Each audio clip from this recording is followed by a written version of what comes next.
So, welcome back for another video guys. In this video, another online loan po yung isi-share ko sa inyo. Bagong-bago po ito, mainit-init pa. And I don't know kung na-notice nyo na siya ha, kasi isa talaga siyang loan app. Which is itong si CredLadder Loan App. Kasi kung titingnan nyo sa description niya, hindi talaga siya loan app po talaga. Credit insights po siya or credit assessment tool po siya. Design talaga siya sa mga credit profiling natin. Hindi talaga siya talagang utangan. Makikita nyo dito sa description niya. Pero yun na nga, no? So, nakita ko kasi sa ads niya, nakalagay po dito na cash loan app daw po siya na nag-offer siya ng up to 50,000 and then meron din 60,000 pesos, wow. Di ba? Nakakaloka. No payslip, no bank account, no collection calls. Yan yung promise niya, yun yung sa ads niya. Kung kinili ko tong install now, no, nag-direct ako sa Google Play Store. So, doon pala natin po siya mada-download. Well, natin na nga, ako po mismo, sinubukan ko po siya at nagbibigay po talaga siya ng instant loan offer and 5-digit talaga yung ino-offer niya. Mataas siya mag-offer sa first loan. Pero, okay ba siya utangan? Well, lahat po yan malalaman natin sa video na ito. But before I start, disclaimer lang muna tayo na this video is not sponsored and basically based on my personal experience na po na gusto kong i-share sa inyo para mabigyan ko kayo ng tamang expectation before trying this new loan app. And by the way, if you are new to my channel, nagre-review po tayo ng different online loan apps or online loan services, legit man or hindi, new man or existing, sinisilip ko po yan at sinusubukan ko mismo. Nagbibigay po tayo dito ng legit tips, reviews, and recommendation and what online loan apps or loan services to avoid. Kaya kung gusto mo itong mga videos, you can consider subscribing at i-click yung bell button para lahat ng videos kayo subrita na notified ka. Well, back to this CredLadder Loan App na sabi ko nga sa inyo, sinubukan ko po siya at everybody can apply dito pero kailangan lang muna talaga nating alamin, no, kung talagang deserve ba niyang utangan or nakakatulong ba talaga siya sa atin or okay ba siya. So, lahat po ng gusto niyang malaman sa loan app po na ito since bago siya is aalamin po natin. Well, download ko po yung app and then ang bubungad po agad sa atin dito is the privacy policy. So, kung may time kayong basahin, you can read this one, ano. So, anyways, after po nito, nandito na tayo sa pinaka-homepage po ni CredLadder Loan App na nagpuputang po siya ng up to 60,000 pesos. And again, subject for evaluation po tayong lahat. And anyways, na nakalagay dito guys sa baba na regulated by the BSP daw sila, ano. Kakaloka itong mga ganito. And then, SEC registered. Paano nga naman natin malalaman na SEC registered sila? Eh, wala naman silang dineclare na SEC registration, di ba? Upon sa description po ng kanilang app. So, dito pa lang medyo mapapaisip ka na ba? Kasi syempre, pag may nakadeclare dyan na BSP, SEC,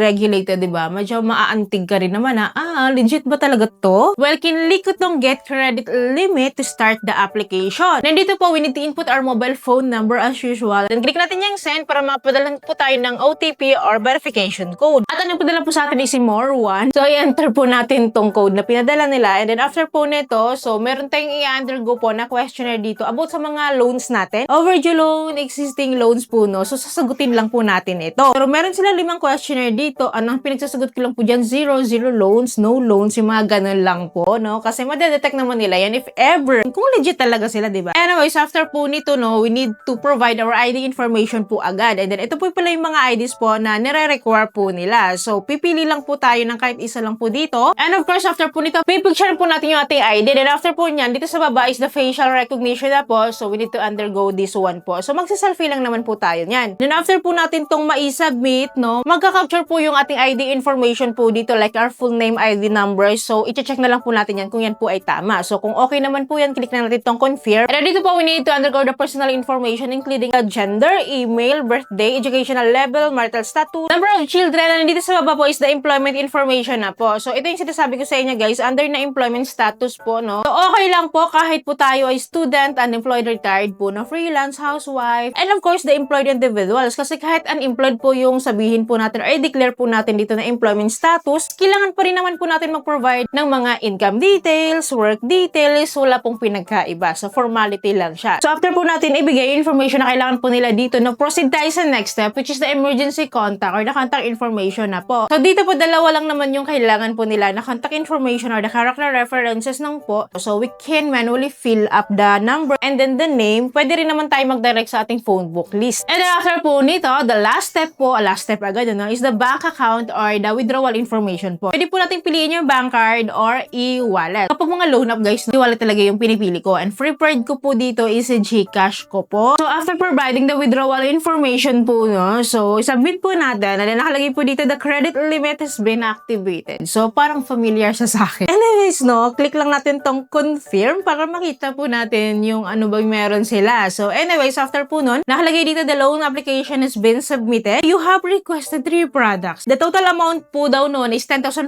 pesos. So once formally approved, the exact amount will be automatically po na matatransfer daw sa account na ipinrovide ko. Like yung aking GCash account. Tingnan natin yung loan offer niya dito. Then nakalagay nga po dito na may offer daw po ako worth 10,500 pesos. And then po, kaya siya naging 10,500 pesos kasi may 3 products silang binigay sa akin, di ba? Which is itong si Quick Pesa, si Paymatic, si FlexiFund. Each po sa kanila, nag-offer po sila ng 3,500 pesos. So, times 3 products, kaya siya naging 10,500 all in all. Na wala akong choice, kundi lahat yon kailangan daw i-loan. Once po tayo nag-apply dito, di ba? Grabe naman yun. So, anyways po, no, para may idea kayo, every loan product, so, unahin ko si Quick Pesa, no? So, meron siyang offer na 3,500. So, meron siyang service fee daw worth 1,225. Imagine mo, no, kung itong service fee niya, ibabawa sa loan amount natin, magkano na yung receive natin? Commonly po talaga, binabawas yan sa loan amount. Pero hindi niya dineclare dito yon. Ang expiration date daw is May 8, 2026. So, parang from today that I'm trying this loan up po, 7 days to pay lang siya. I think itong expiration date is the due date po ito. And then may VAT po siya na hiningi worth 175 pesos. And then nakalagay naman po dito na yung refund amount daw po is 3,500. So, itong refund amount, so do you think ba, ito yung amount na ma-receive natin, buo pa din natin siyang ma-receive? So, anyways po, no, dito rin sa Paymatic, view ko din, parehas lang po sila ng content ni Quick Pesa. Ganun ulit, ganun lang yung service fee, expiration date, VAT, refund amount, ganun din kay FlexiFund para may idea lang kayo. So mind you, kung ito total mo lahat ng service fee nila at lahat ng VAT nila, ang laki din nun. So kung promising siya na buo siyang matatanggap, why not na lang siguro kasi buo siyang matatanggap. Pero mataas